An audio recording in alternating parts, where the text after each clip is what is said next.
Planning Commission meeting for December 1st, 2025 is now called to order. I will read the FOIA statement.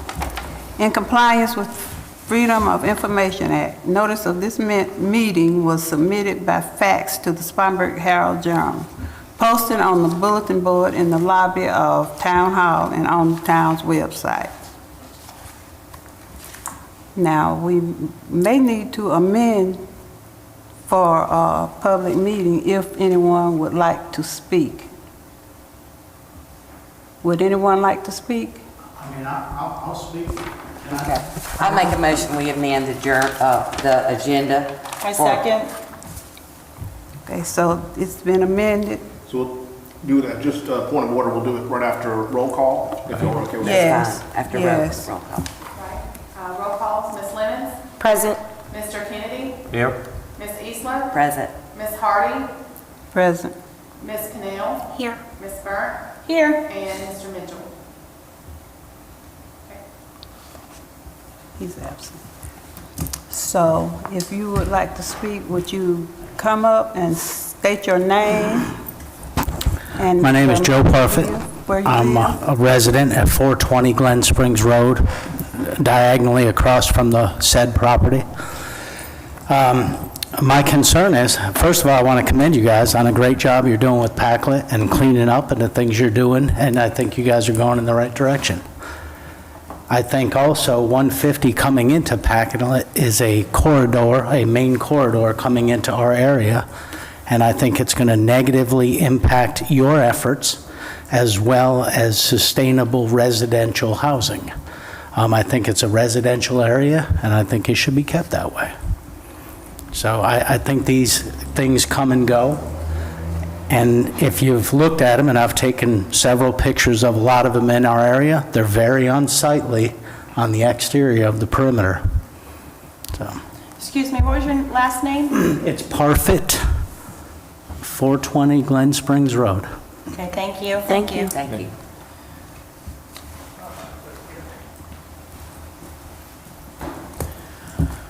I'm Willie Crocker. I live at 390 Glen Springs Road, which is directly in front of the health center. My concern is, well, I got several concerns. One is the lot of small children right there. Next to me is an 8-year-old, 3 houses up, you got an infant, and a 7 and 9-year-old girls. And I got 23 grandkids, great-grandkids, so weekends I got little kids running around everywhere. Joe and them, they got the same thing, small kids. As far as going to commercial, some good things could go in there, some bad things. But when somebody says, I want it to do this, everything's approved, then he changes his mind. I'm old enough to know I've seen that over time again. So I like to keep it residential. I don't care if you come in and build houses or whatever, as long as it's residential, not commercial, for the safety of that community and the looks of it. So we're proud of what we got. I've been there for 55 to 60 years. I'm proud of it, and I want to stay proud of it. Thank you. Thank you.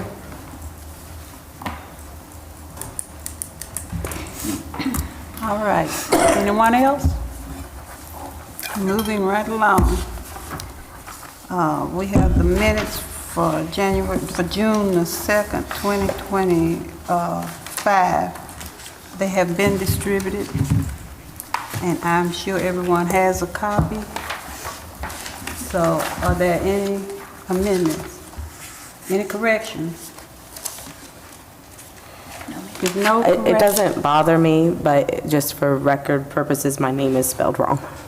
It's a complicated name to spell, but it's Chantal. That's like I said, it does not affect me. We don't have to change it unless for legal purposes we would.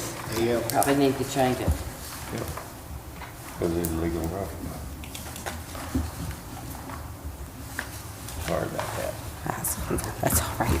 So are there any more I corrections? make a motion that we amend the meetings from the last meeting to correctly spell Chantal's name, Chantal. Yep. I second it. I think they've already been done anyway. Are there any more corrections? If not, can I get a motion to approve the minutes for June 2nd, 2025? Approved. And the second. I approve. The minutes have been approved. Vote. Let's vote. All those in favor? Yay. Yes. Yes. Let's show by hands because I don't think she heard. Okay, no problem. Next on the agenda, consider R2 2025-02, a request to rezone 3-33-00-063.01 from MFR multifamily residential district to C2 neighborhood commercial district. And then we have the discussion and any recommendations for changes to the zoning ordinance. Then we have comments, so we can talk about this. We can start the discussion. Okay, I will be happy to start. So, when we were working on the ordinance, the zoning ordinance, we had discussed Theo Drive and Yang Lee Drive. There's some landlocked property over there that can't be built on. So the person that owns this property we're discussing, R&R Construction, also owns the 7.5 acres behind that property. Selling this property is going to make that property behind there, that 7.5 acres, is going to become landlocked property. So what are his intentions with that back 7.5 acres if he's selling the front? Because it will become landlocked and he won't be able to do anything with it. He did not provide me that information. Does he realize? I think that's does he important realize that information. It's going to be landlocked? I mean, I can't speak for him, but I mean, it would, Has it ever been He's not in a present. discussion that y'all have had concerning the property? When he came and told you about what he wanted to do with the property? we're not, y'all aren't voting right now on the sale of the property. What y'all are just doing is the rezoning. Yeah, I that's what we're would've- talking about is rezoning. Right. Yeah. And- So but the- I'm sure when he came to get it rezoned, he told you what his intentions were, what he wanted to do.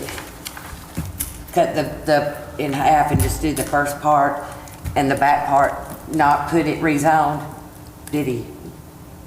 So the back portion is the 7 acres on there, has nothing to do with this. All we're talking about is the 2 acres on the front. So it's not a part of the sale, and you don't know what his intentions are, because that property becomes landlocked, and he will need to have access to his property. So whether they do an easement, or we should know what their intentions are with the back property. Because we zoned this the way we did because we were told that his intentions were to make the apartments, make the single-family units in the front in the doctor's office, and we did the back R20. So we made those changes based on what we were told. Otherwise, we would have left it the way that it was previously in the last ordinance.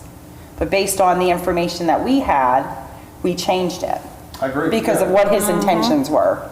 Yeah, the original, when. I personally, I'm not comfortable with changing it. I would rather it stay residential. I think it fits the area better. I understand that 150 is a main thoroughfare and to allow, but I don't think starting a commercial area right there in the middle of that residential area is a good idea. Starting up where West Main Street is and Pine Street and working its way out is one thing, but to start it where it's at, and it's an auction house, which is probably going to be open at night, which is going to create a lot more traffic for the residents. I don't know, I'm not comfortable with it. And the landlocked property in the back, not knowing what he plans on doing with that property, and not knowing if there'll be an easement for him to access his property, because does he understand that he cannot build on that property in the back? I mean, like I said, this is just the rezoning. I would think, we have. I understand, but these are factors that he needs to understand that, I mean, he's a construction worker, he has a construction company. Right. He needs to understand that he cannot build back there. If he sells his property and it becomes construction, he cannot build on landlocked property. We already discussed that when we talked about Theo and Yangling Drive. Well, no, yeah.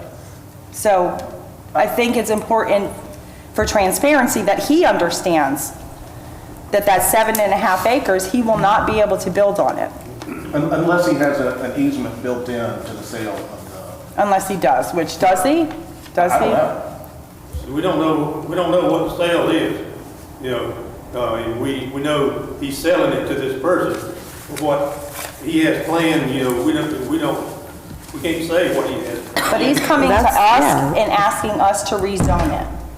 Well, I think that's a red flag.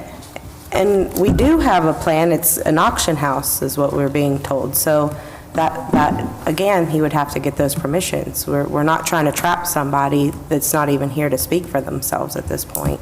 I've asked him to come tonight. I don't know why he's not able to be here. I think that's one of the reasons that we needed him here to answer some of these questions. Well, Yeah, and- we're just voting in blind on most, and we got a lot of questions. All I know is what's in the application, and I'm giving that to you guys, and yes, it. But you've had correspondences back and forth with him via email, correct? Yes, you have what I've got. Okay, well. That's all that you have? I've got a point about that. On 11/7/25, he sends an email and he says, "We were told that it would be considered by the town council after several weeks. We were told by phone that it was approved. We never filled out any paperwork, that like you're asking me to do now." Okay, did that happen? Did it not happen? And why did it happen by phone with no documentation behind it? So do you remember when we were going through the townwide zoning ordinance? Yes. The map. I told you at the time that there was someone who was interested in having something changed.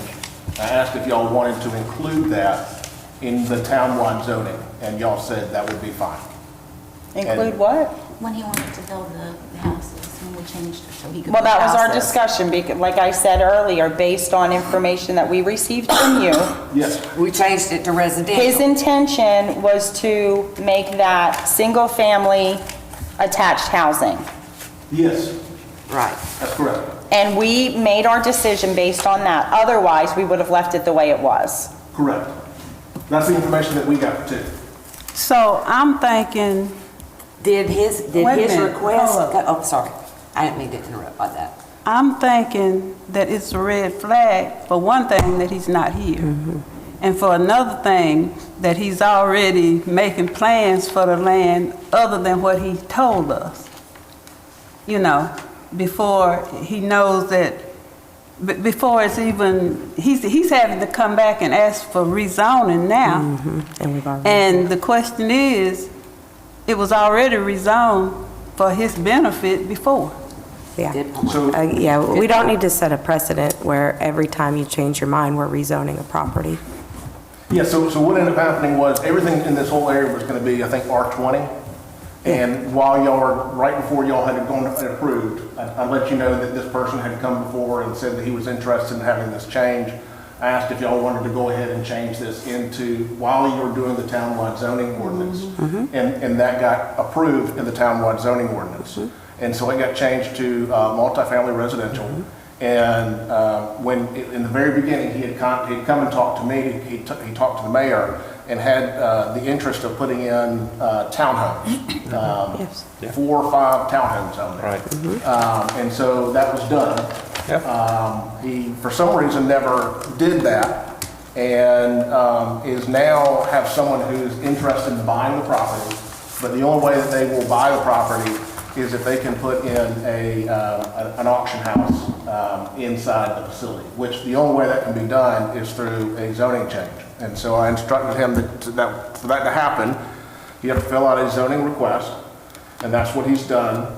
And I'm providing it to you with the conversations that I have with him for y'all to make a determination if you want to recommend yes or no to council on if it should be rezoned or not. Okay, on On November 14th, there's a email between you and Chantal that is talking, Chantal had asked some questions, and you had said, thank you for your concern you've shown for the property owner. And then the very last statement says, but in the interest of time, I thought it best to proceed with just the zoning administrator. Correct. That's right. That was for the conditional That's for the use. conditions on it. And, Both. but, you know, so there's been some kind of plan, because he's very specific in what he's wanting at this point, but yet we can't get answers to these questions and he's not here. So, I mean, that makes it kind of tricky. Well, just make a recommendation not to approve it. I Well, think that's, and, yeah. you know, if he was told that it was approved by phone, which he is saying, What we're talking about in terms of approved by phone is the first time, Yeah. the multifamily residential, not this. Not the C2. well, this date on this email was 11/7, and this zoning thing was 11/6, and this zoning information form is for that front. Correct. When he came to me, he came to the mayor before y'all were approving the new zoning ordinance and the new zoning map. This was 8 months ago, 10 months ago, and had requested to go through to have it changed to allow him to do the townhomes. And so at that time, we said, well, we're in the process of doing a townwide change on there. I can bring it up to the planning commission and the steering committee at the time, and if y'all are interested, we can just go ahead and lump it into one big thing. And I brought it up to y'all, and y'all said that would be fine, and you made that recommendation on there. So that's what was done. That's what he's referring to. Okay. Do you have a date from that conversation? Do you have a date when you had that conversation with him? It would have been sometime in the spring. Because we finished our, was it March? April. April was when we had our public hearing? I don't know how the order is, but Has he stated why he's not doing the housing? Yeah, we He have, wants to sell it. He wants to sell it. and commercial sells higher than residential. He's not gonna do anything, but he's just gonna sell it to the person that's buying it. And I'm just perplexed because I thought, like, he was gonna do the four townhomes in the front and then single houses in the back. And I went for that because everybody's pushing for housing. And I was like, well, if they're gonna do the what was it, R22, R20? R20. R20, then we'd get the housing, it wouldn't interfere with anybody. But I just think putting an auction house there just doesn't seem like a good fit for that community. Personally. And I agree, because if somebody even That's put what I the said. houses behind it, that would be, yeah, and they can't do that that. just wouldn't work. They can't do it because they have no way to get in there. Well, Well, it would really We'd have to buy an mess easement, yeah. it would mess the area up.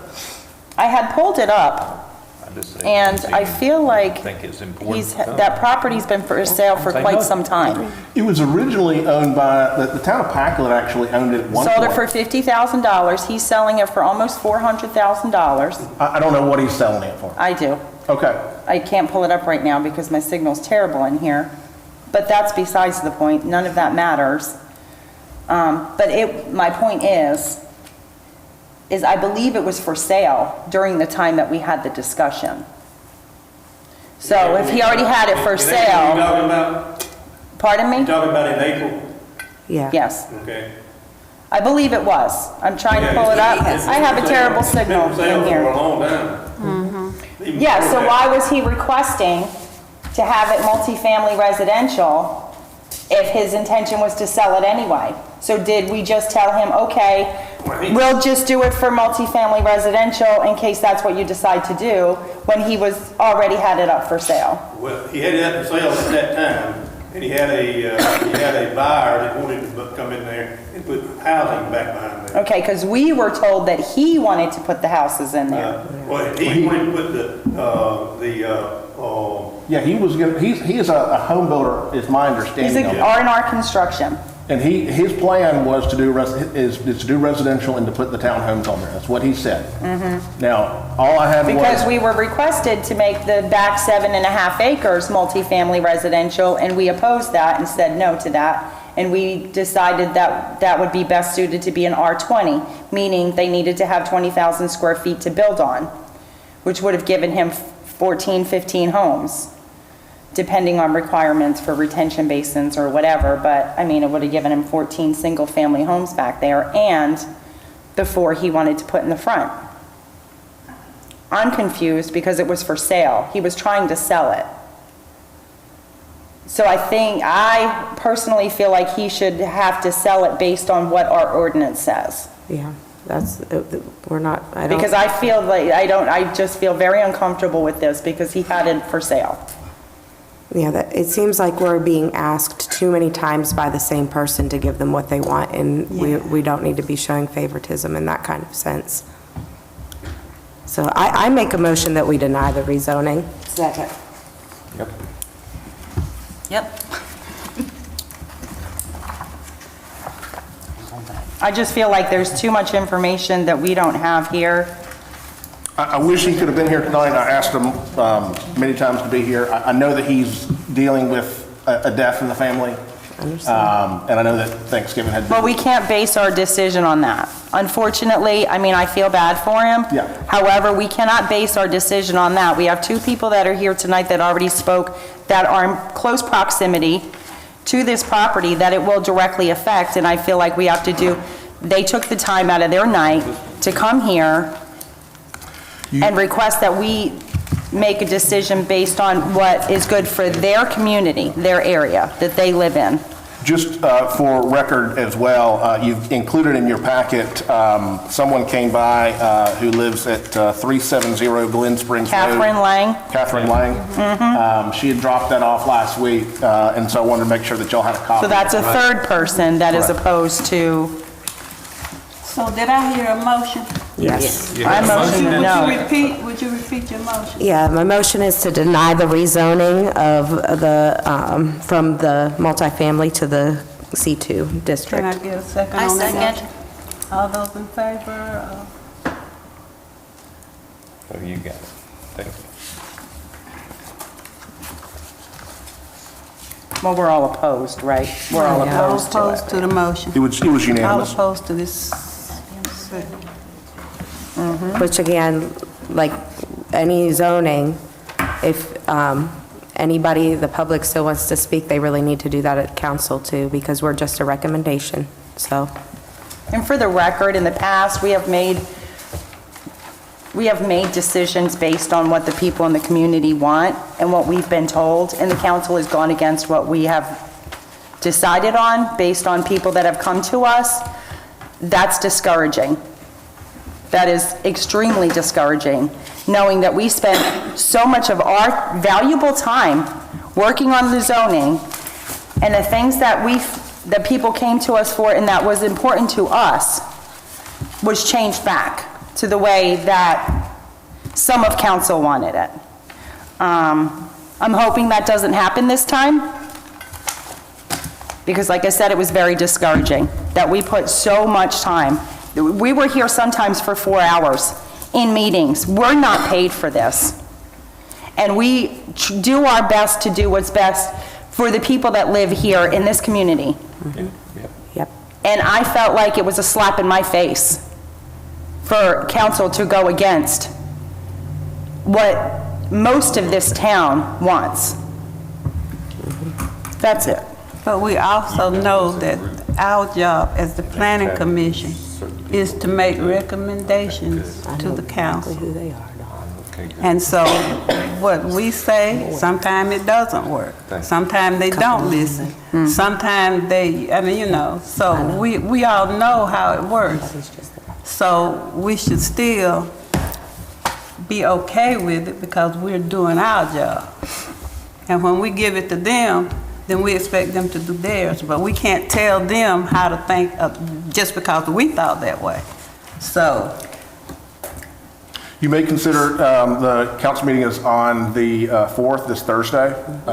You may consider coming to the council meeting. It's a public hearing, so anybody can say whatever they'd like to. And you don't have to live in the town. Thursday? This Thursday? This Thursday. I thought this meeting was postponed. I thought November and December were, pardon me? It's on the 4th. Okay. So it's the first Thursday, so, Well, it usually is, but it wasn't last month. no, it was changed. It was the 13th or Yeah, it something was last changed month. it was it was, changed there was 2 a months in a row. scheduling issue, but, Yeah, I thought it was Yeah. November correct. last month. But it'll be this Thursday, you know, if, and I don't know, I have no idea how they're going to end up voting. If they end up voting in favor of it, there still has to be, there's still 2 readings on here. And there's a public hearing that'll be on the 4th. So with public hearings, you don't have to live in the town. Anybody can come and speak for or against, or say whatever they want to in regards to this proposed zoning. Well, Mr. Raven was requesting that we push this along for him and get it done quickly. Yeah. Because So we're not doing that? We're not gonna- Well, the thing is it still has to go through a first reading. So if it fails on the first reading, there's no reason to even schedule a second reading. But if it passed, hypothetically, if it passed on Thursday, based on the rules of the town, the next possible date would be the 11th of December, and that would be up to council. Council would have to, either the mayor can call or 4 council members can call a meeting. If they want to call that at the next Is that council. an emergency, though? Because I thought special meetings had to be for emergencies. Called meetings can be called for any time. There is a provision for emergency ordinances, and there's provisions for emergency meetings, but no, it's just a called meeting. What time is the meeting Thursday? Or is it It's 7 o'clock. 7 now? 7 o'clock will be the public hearing, and then right after the public hearing will be the council meeting. When you're saying that you don't have to live in the town, is it like anybody literally can come in, or is it anybody that has a vested or some kind of interest in it? So it's my understanding, I was talking to the Municipal Association and attorneys, when it comes to the public hearing for a rezoning, you know, it's anybody can come to the public hearing and say what they want to. Now, the comment section, council can be a little bit more regulatory in terms of a regular called council meeting of who comes. And that's when council just recently changed the ordinance so that any resident property owner or business owner Right, or a any- representative of a vested business interest, can right. come to the public comment section of a regular called council meeting. The public hearing, which is, we had a public hearing for the last rezoning, we had a public hearing for, this one will be on Thursday. It's my understanding is anybody can come to the public hearing, which we allowed anybody to come to the last public hearing. There was only one public hearing. Right. The second reading would not be the public hearing, but that's where the vested interest people could still speak if they wanted to. There'll be a, typically what I try to do if we can is have the public hearing at this meeting. So Right. y'all can be part of the whole thing. Right. It was a scheduling thing with the newspaper that we weren't able to get it done on the 1st. The earliest we could get it was on the 4th. But at the public hearing, which is only one for these, for rezoning or for anything that requires public hearing, that anybody can come and speak, Okay. which is different from the public comment section at a regular or called meeting. Okay. The public comment section. I'm are glad we people clarified who all come first, right? The comment section, those people will speak before the actual hearing, public hearing people, right? So typically, and there's no state law that says where the public hearing has to go. It doesn't say that it has to be under the public hearing, or it doesn't say it has to be under planning commission or council, but it is required that you have to have a public hearing and 2 readings before it can be changed, before a rezoning or amendment, or a rezoning is an amendment to the zoning map.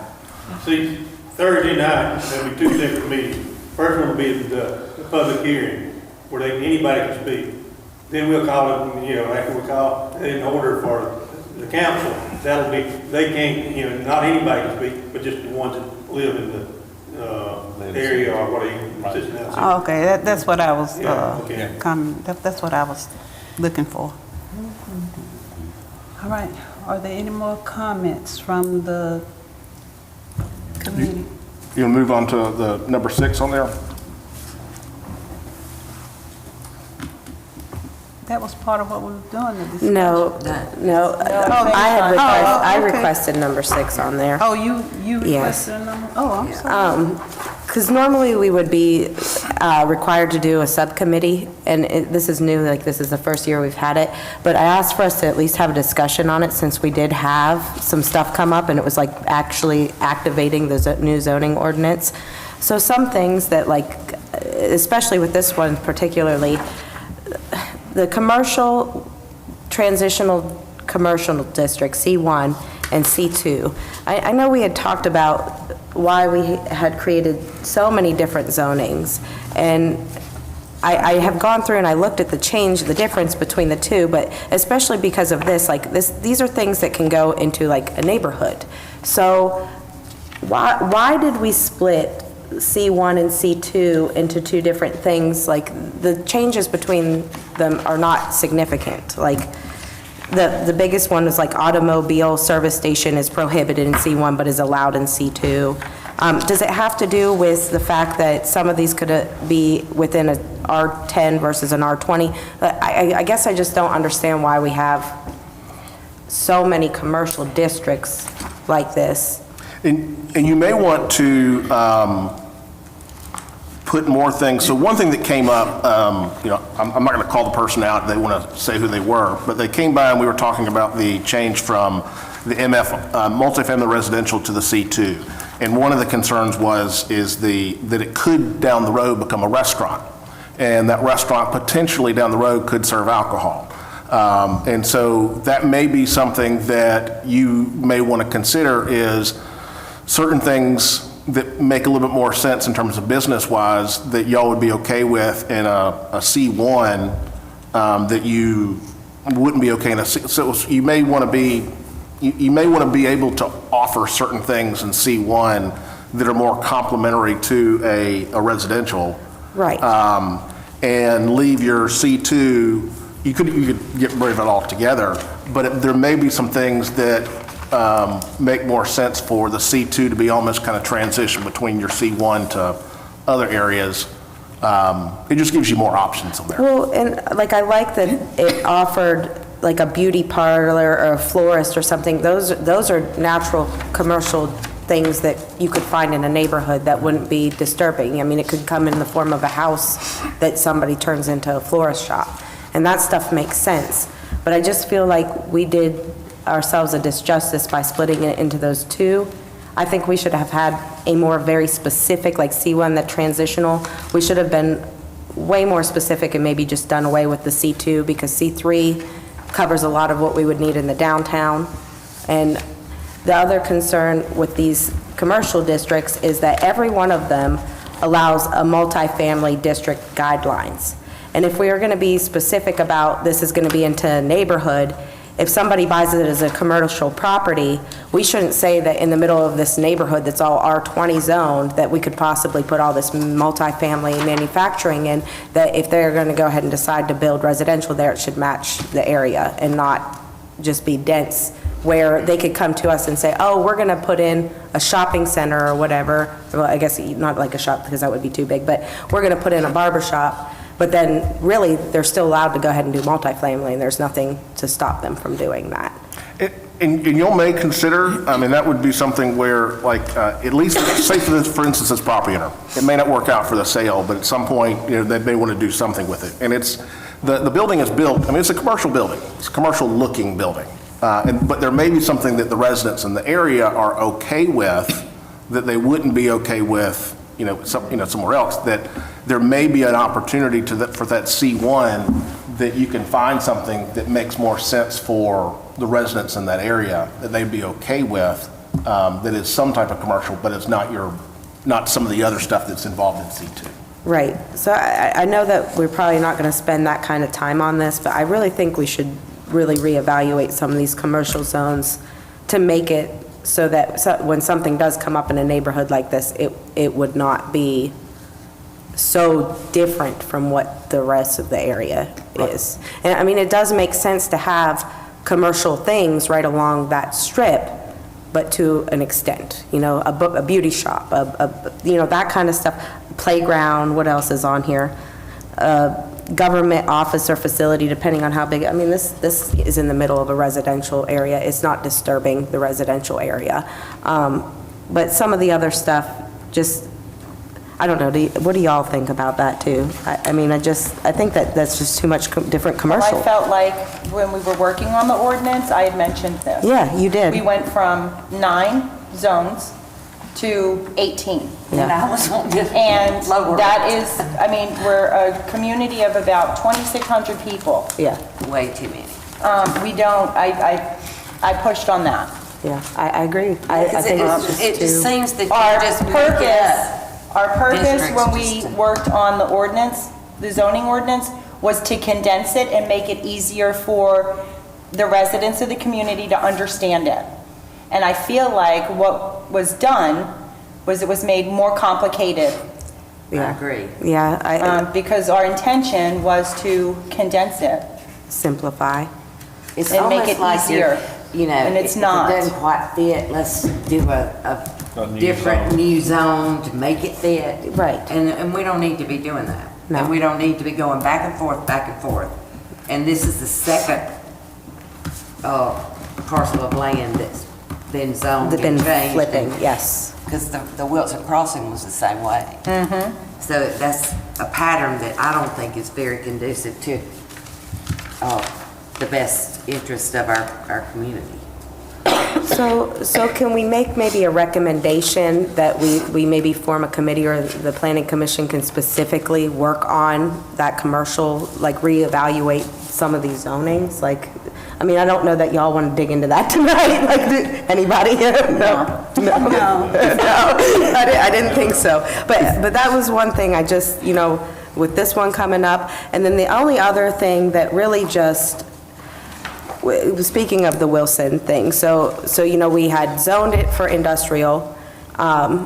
It was, I believe, residential before it was industrial, and then it was trying to go back to being residential. So something that I think could have resolved some of the issues we had with the Mark III was, first of all, it came under the flexible review district. And then they also presented a commercial district to us, right? They also wanted something to be commercial. 20 acres. So I am not sure why it came to us as the flexible review district and a commercial separated when we have something that's the planned development district. And that would have had them have to tell us more about what they were going to do with that commercial area. Because again, my fear with that C4 is that he was telling us, here's this many houses, but didn't really tell us what they were wanting to do with that commercial land. And that commercial land would have allowed another 400, I think that was the number we came up with, like 400 multifamily houses crammed in, on top of Like the other. townhouses. Yes, Like on they- top yeah. of the 300 that they were presenting in the subdivision plat. So I believe that when we have developers that are wanting to develop on that scale, we should be using this planned development district. And because we have more meetings and there are more things that we can discuss, because things like that park that we're going to go in there and was only going to be available for the people of that neighborhood, the developers Was gonna be should an be willing to HOA. negotiate to have a park, even if we are the ones that have to maintain it all said and done. Nobody should be getting banned from parks and stuff. We should, when something's developed like that, it should be for the whole town. It shouldn't be just for a sector of people. So I personally don't even see a reason for us to keep that flexible review district after the way that went. Because it seems like it just gives the developer all of the control. And they're not going to have to live with the consequences.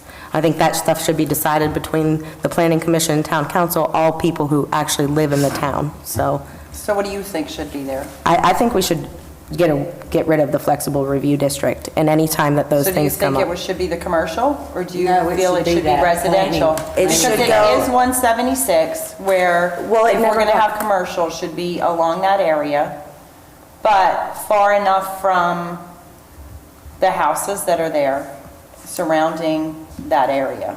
Because that was our issue with Mark III, was The dense. Well, and that was the other that if option. we're gonna have it, If you got rid of the flexible review district, then for one thing, it's still zoned industrial. So then Yes. y'all would want to, and you don't need property owner's permission to rezone something.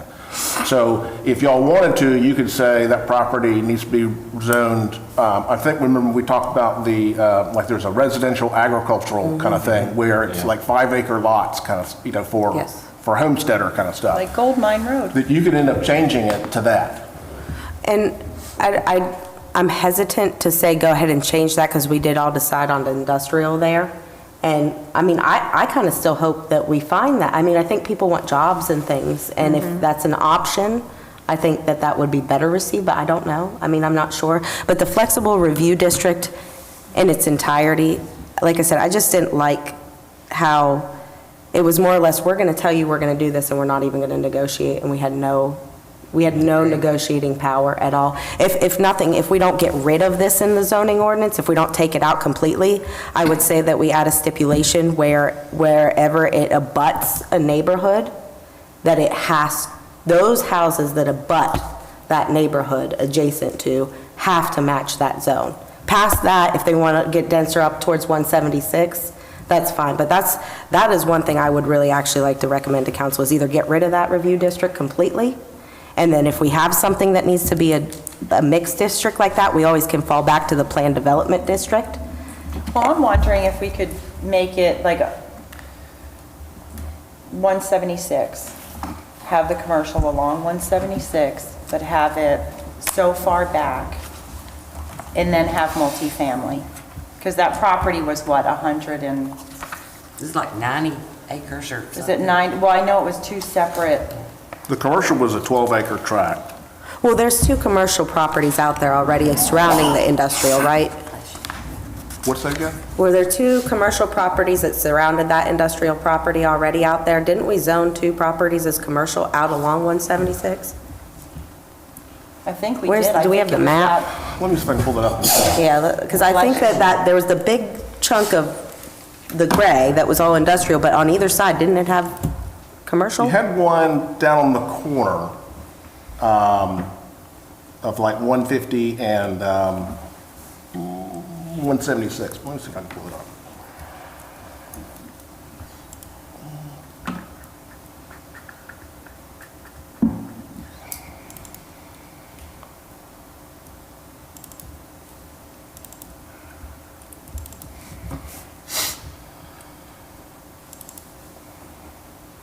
Yeah, see, those 2 red chunks on either side of the gray those are C4, I believe, yes? So the Yeah. gray is where Mark III was going to put those houses in. But they wanted to change that. The right side, the lower side of Morning Star, or whatever it is, that was that property.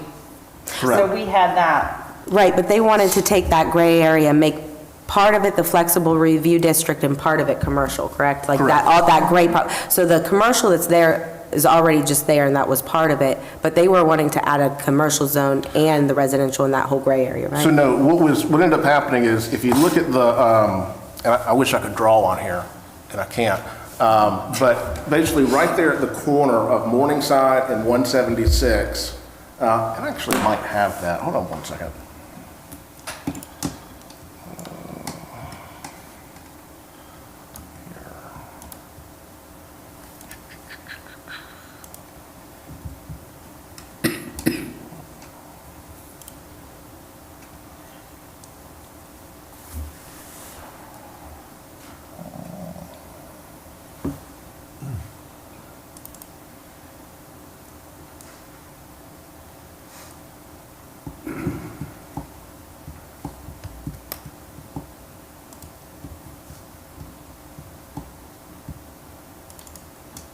one of the reasons that's gray there is, the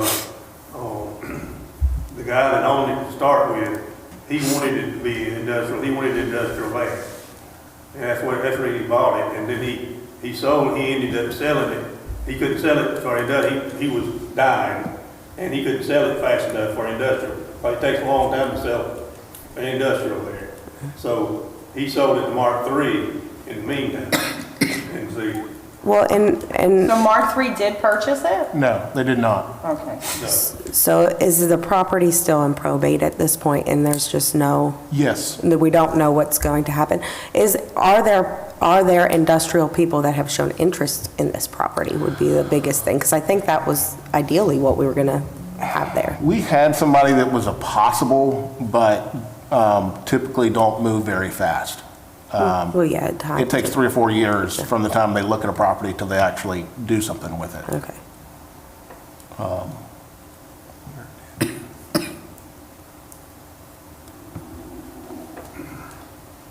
And y'all are talking about, hearing some of these changes like this. Y'all have already heard a couple of them already, but, is this, as we grow, y'all probably hearing more of them too.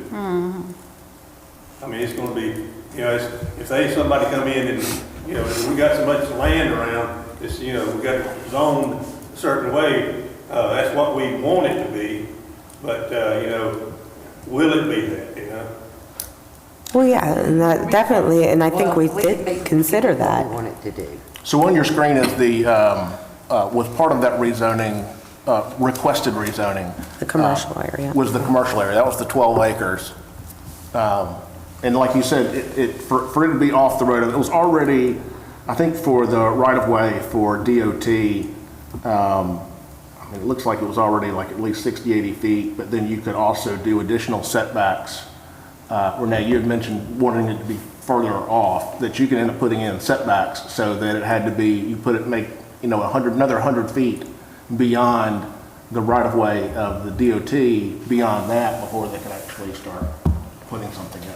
Well, I was thinking if we could zone, like that property, can you pull that map back up? Yeah. Because I was thinking like maybe the back half could be R20 or R10, and the front along 176 could be commercial for stores or whatever. But just so it's, Well, that's why I keep saying about that planned development district. You know which one I'm talking about? Though it's on, I brought my book, but it's planned development district. The purpose of it is to encouraging mixing of land uses, such as retail and commercial offices, parks, multifamily, and single-family, which is attached single-family, and I'm not sure why we didn't include just regular single-family. I don't know why that's not in there, but if they would have asked for a rezoning to that, it would have been a longer planned-out thing, that it wasn't just shove the houses in and then we'll tell you later what we're going to do with the commercial. We would have had multiple meetings back and forth. Like, this one is like one where they have to keep coming back to the planning commission and discussing what they're doing. Whereas the flexible review district, once it's settled, it's done. And I think that if you're going to use a mixed use like that anyway, you should be requesting for that planned developed district so we can plan it more appropriately to what the town really needs. Yeah. Well, I think if the right people come into the town and want something, and we really need whatever they're bringing, I think it will be rezoned to the point where it'll be something that we need. Yeah. Somebody's gonna come in, and it's gonna be somebody that Packlet needs. It's gonna be a business or something that Packlet needs. And if it has to be rezoned, then it's gonna be rezoned. Yeah. I think we're fine with that. It's just, we just don't want to have to keep doing it and doing it, doing it. You know what I'm saying? I understand what you're saying. Like the Wilson property, was going through, in just the 2 years I've been here, it's been changed 3 times, or tried to be changed 3 times. Yeah, I keep coming, asking.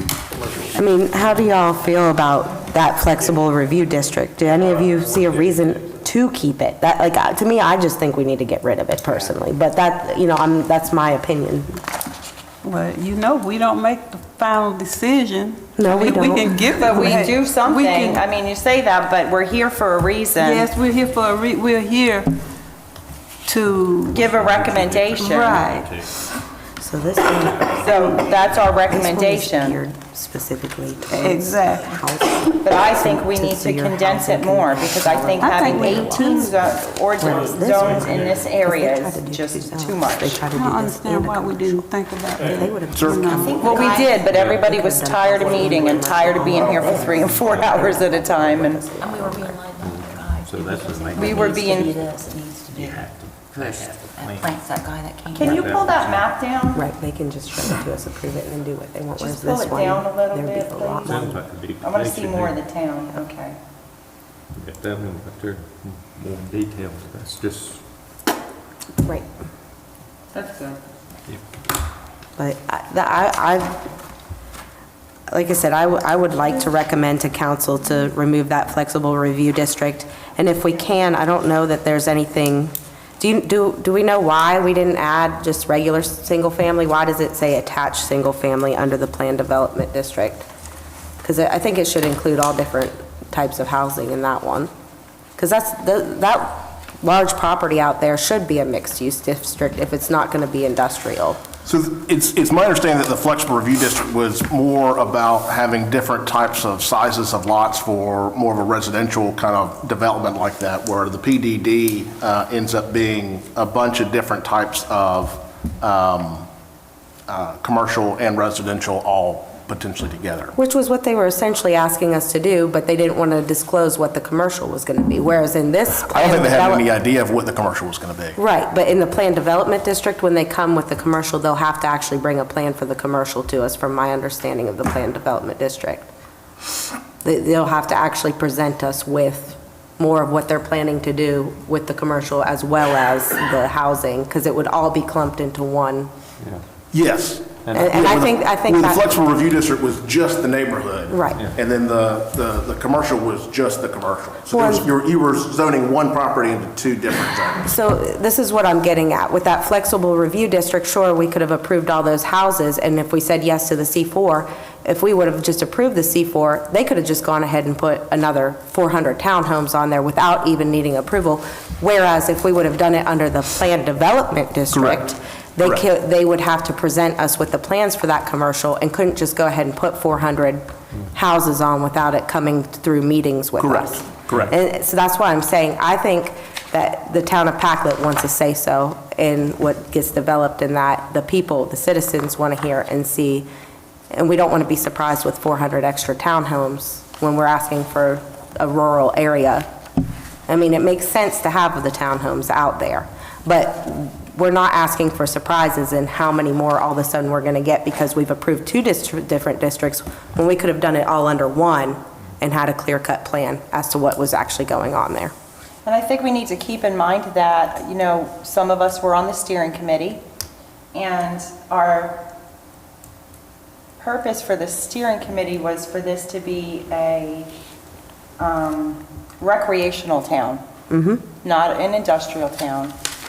And I think that we need to focus on that. I feel like we went too far from our purpose. All right, so we wanted a recreation town where people come, they go kayaking, they do whatever, they go to the amphitheater, they do these things, and then they go home. Our intention was not to put 376 homes out there on 176. That was not our intentions. That is not what we were supposed to be here for. We were supposed to be here to follow the 10-year plan, which is recreation town, not a town where we throw houses in and we get a big Walmart out on 176 and all of these things. That was not what we were supposed to do. But that's what we ended up doing, is making it so that we can grow that way instead of the way that we had intended to. The only well, part of the reason that, you know, that you do have to consider the other side, because you gotta know how to pay for it. We have 10 years. It's a 10-year plan. I know you keep saying that. You keep saying taxes, and we need the money, and taxes, and we need the money. But we have to start somewhere with the recreation. I agree. So like one of the things I think we looked at, so I've got the number we've got for the riverfront development. The proposed big greens area, concert space, kind of a whole recreational 13 acres is about $9.5 million. Okay, well, we just had the food truck thing over there on West Main Street. Why didn't we have it over here? Why are we not focusing on doing the things here? That's what, I don't understand that. Everything's being done on West Main Street, but the food truck event could have been right over here, where we're supposed to be focusing on. We're supposed to be focusing on the river, but we're not focusing on the river. And there's been 2 events that were up on West Main No, Street. I know, but I mean, the food truck thing should have been over here. Okay. You know, just like the Riverfest was over here. I feel like we need to start focusing more on doing things over here. Yeah, the Riverfest is here, and the Paddle the Packlet is here, and we have done the farmer's market and the movies. All that's been down on the river. I think the only 2 things that weren't on the river was the Founder's But Day. festivities like that, where you have John Coates was out there pushing for this food truck festival, which would be great. Well, we're not gonna be able to have that larger one they wanna have. We can have it down here. I mean, But I mean, it don't have our to be focus there. should be the It river. doesn't have to be there. But we had it there to start with, to give that area some. I understand that, but we need to bring people to the We can have river. it down here, we can have it down here. It's nothing to say that we're not gonna have it down here. I just think, we had to have it, we wanted to have it up there to show a little bit up there. I mean, we can't just leave them out. No, we don't. Didn't they have Founder's Day up there? Yeah, they have. And Thomas is always having things over there, which is great. I mean, that's him, that's his private. But I understand that, but our focus is supposed to be recreation on the river. That was the steering committee. You were in the Riverfest meetings. there, a few weeks before that. But I think what Renee's trying to say is that we decided that that was going to be our best asset. Yes. Like that, the river is something that we hold in the town of Packlet that doesn't get held everywhere else. So like what was the wow factor, I think is what was used a lot. And we want that wow factor, because once you bring that wow factor down there and you get that situated, business will follow, because as those events trickle down to the end of the day, people are going to go look for somewhere to eat if they didn't get a chance to eat there, or somewhere to shop because they just want to extend their time, or if they got off the river and they're like, I need a drink, you know? I wasn't disagreeing with you at all. I was just letting you know that the park, to do the Riverfront Park that was discussed in the steering committee, that was discussed in the comp plan, is a $9.5 million project. Well, we have to start small. Yeah. I mean, there's a lot of businesses here. There's a lot of people who are business owners in this town that would be more than happy to contribute their time or their assets or whatever they have to better the town. Sure. It doesn't have to be, we've discussed the amphitheater a million times.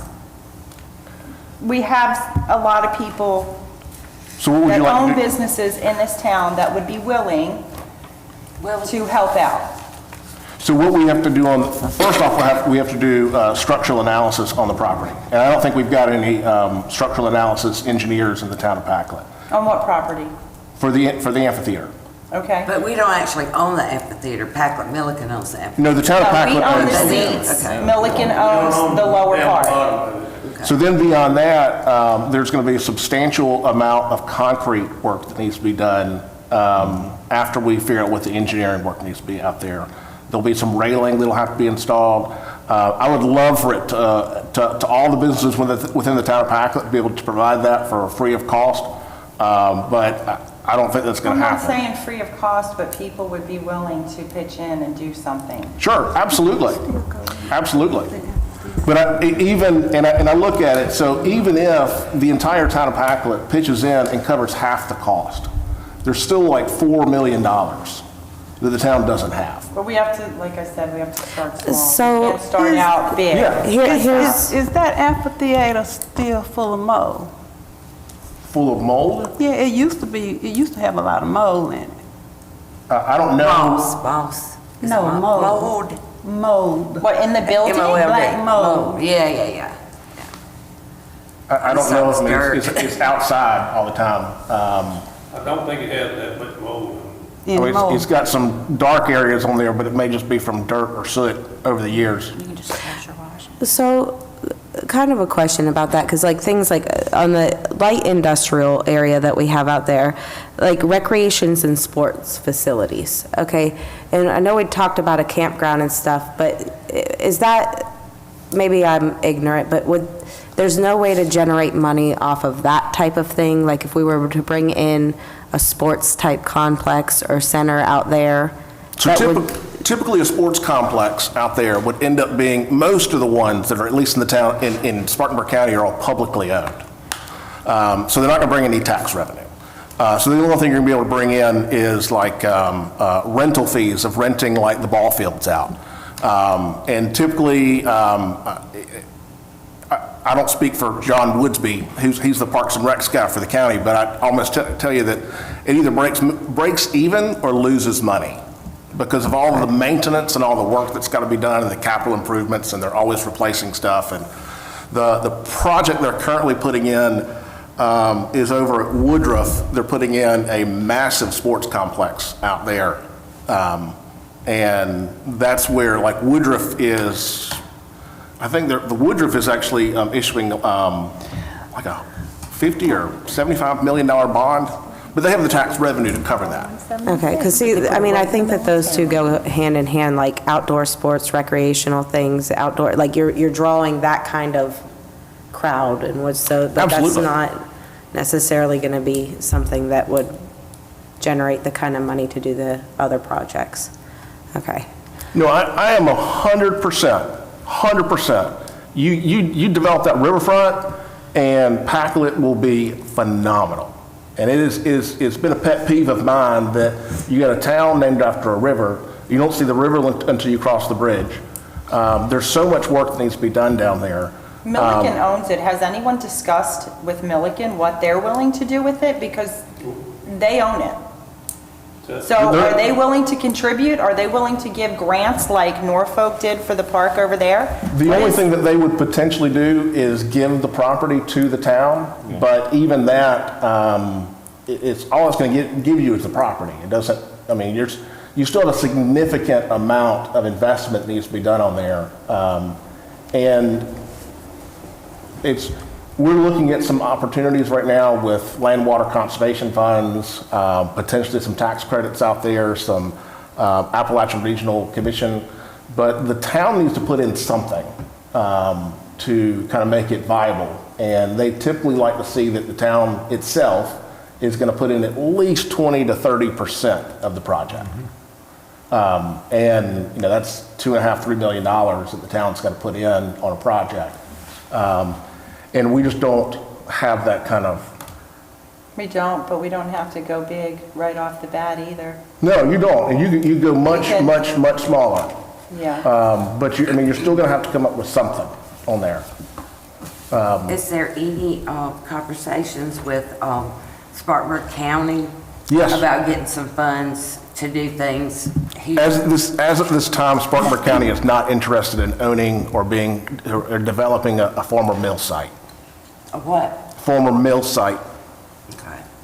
What about, has Mr. Lyles shown any more interest? I know that they were waiting on certain things with that building, and I think they're getting to a point where what they were waiting for may have happened. But does he have plans to move forward with that development? It's kind of a catch-22 on this whole thing, is he wants to turn it into a mixed-use facility on there. He's still waiting on some tax credits to finalize, but beyond that, he still needs to have a tenant. And a tenant's not really interested in coming to an area that isn't growing or there's not a lot of development that's going on. There are some single-family homes that are kind of getting flipped here and there, but not a lot. And so they want to see the riverfront developed. They've seen the plan, they've seen what's on there. And I'm talking about the tenant. There's a tenant that would be interested but needs to see growth and development on the riverfront.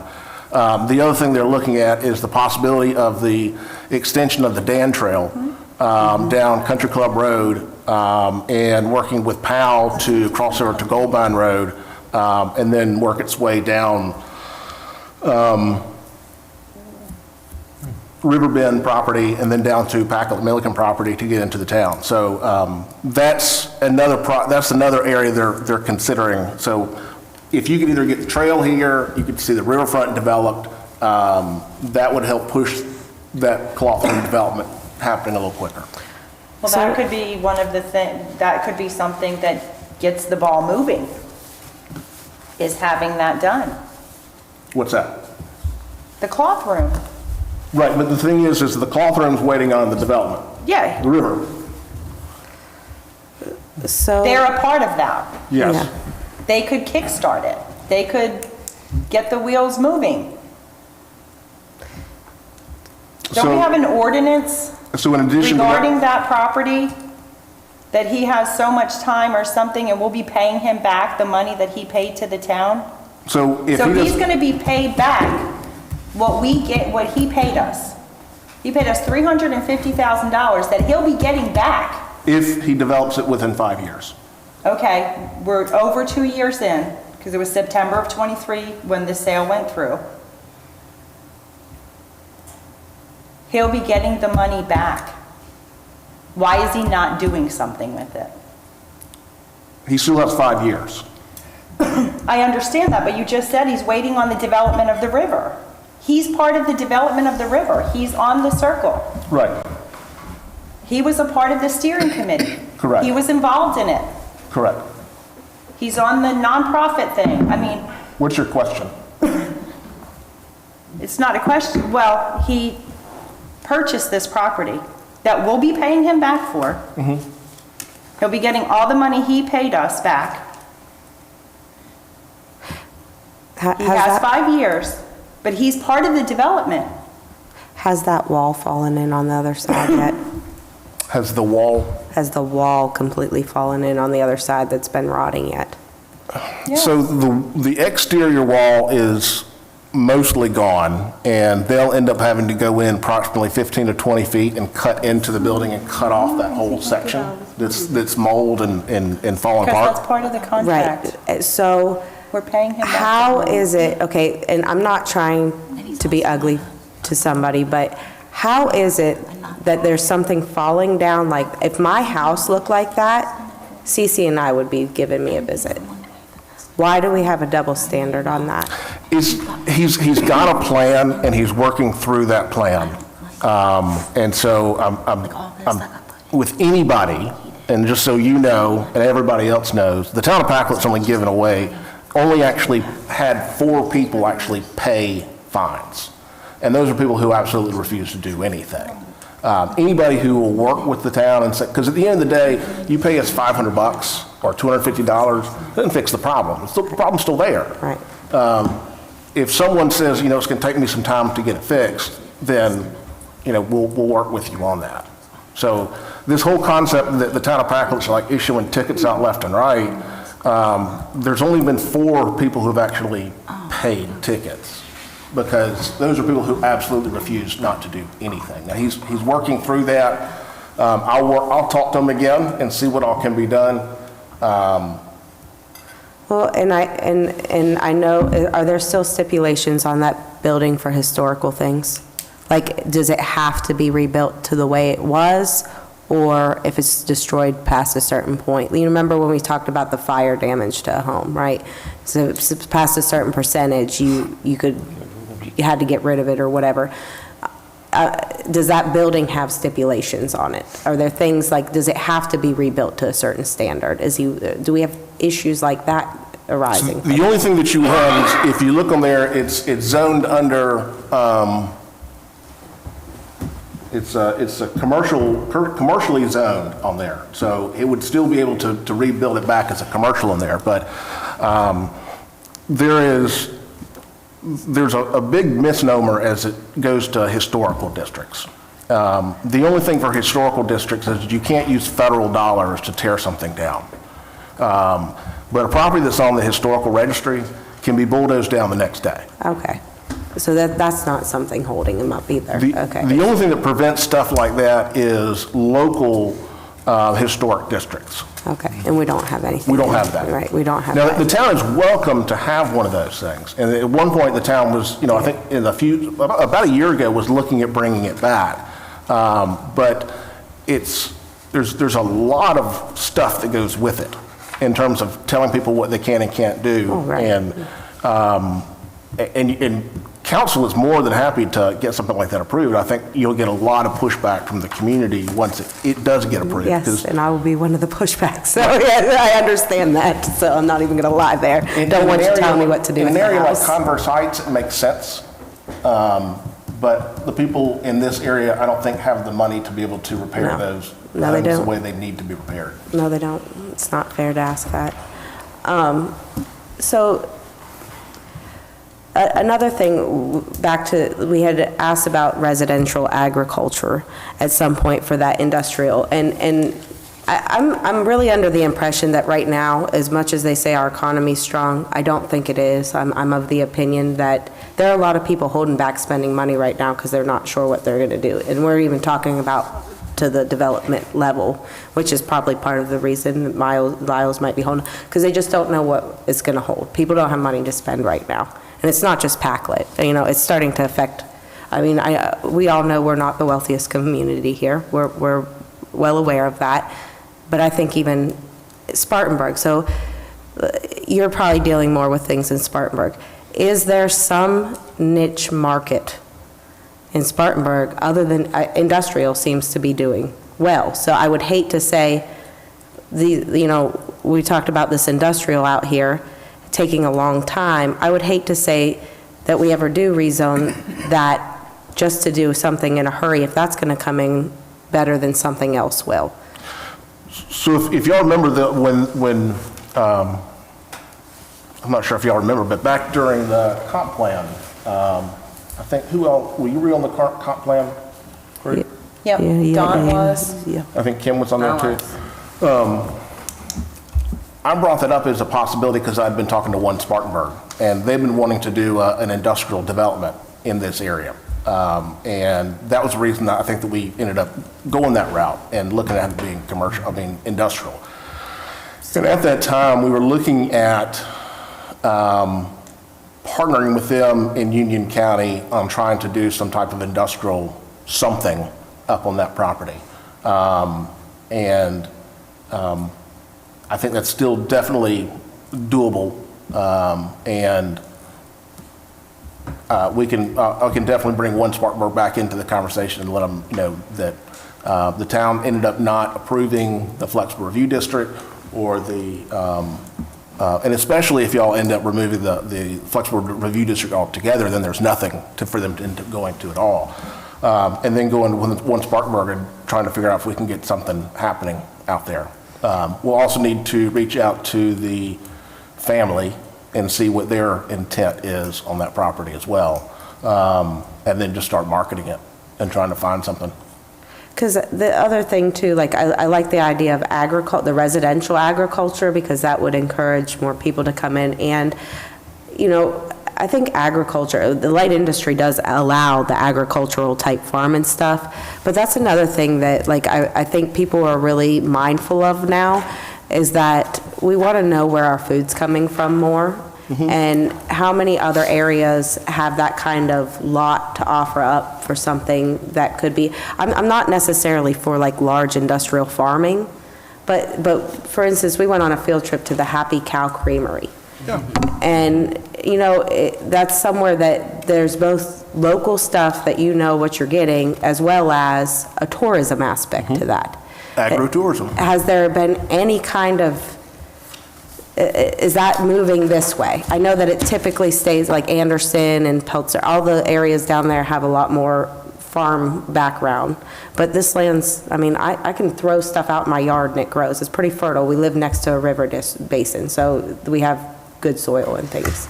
Is that something that's ever come up in conversation? Like, why is agriculture just kind of brushed aside? Is it because of the regulations that come with it? Is it, like, what is the?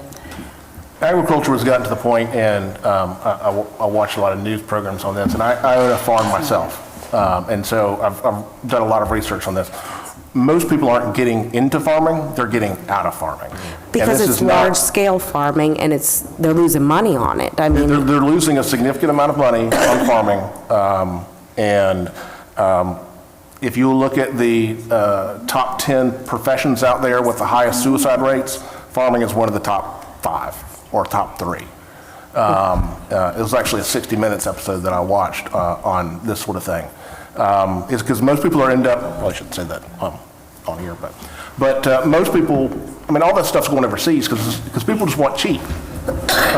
And so a lot of that farming stuff's all going overseas, and it's not here, or it has to be significantly subsidized. In terms of a farm, it's not a job producer. Most of the people, it's just one person or a family.